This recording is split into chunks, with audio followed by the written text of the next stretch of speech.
విడుదలకు రెడీ అయిన పుష్ప 2 సినిమా టికెట్ల రేట్ల విషయంలో తెలంగాణ ప్రభుత్వం ఇచ్చిన హైక్ నిర్మాతలకు బోలెడంత భరోసా కల్పించింది. 100 కోట్లతో ఓ భారీ సినిమా తీసి తొలి వారంలోనే వీలైనంత పెట్టుబడి వెనక్కి తీసుకురావడం కోసం నిర్మాతలు టికెట్ రేట్ల పెంపుపై ఆధారపడతారు. ఇది ప్రతి సినిమాకు ఎదురయ్యే ప్రశ్నే. మైత్రి మూవీస్ కూడా అదే చేసింది. తెలంగాణ ప్రభుత్వం కూడా పెద్ద మనసు చేసుకుని నిర్మాతలకు టికెట్ రేట్లు పెంచుకునే వెసులుబాటు కల్పించింది.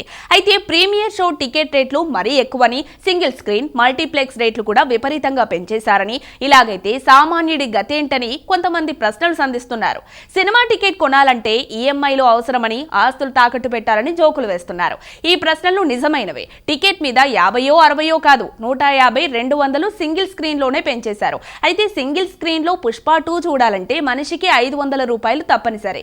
అదే మల్టీప్లెక్స్ లో అయితే 1000 రూపాయలు కూడా చాలవు. మిడిల్ క్లాస్ ఫ్యామిలీ అయితే ఓ వారం రోజుల జీతం పుష్పరాజుకి చెల్లించాల్సిందే అని విమర్శలు వస్తున్నాయి.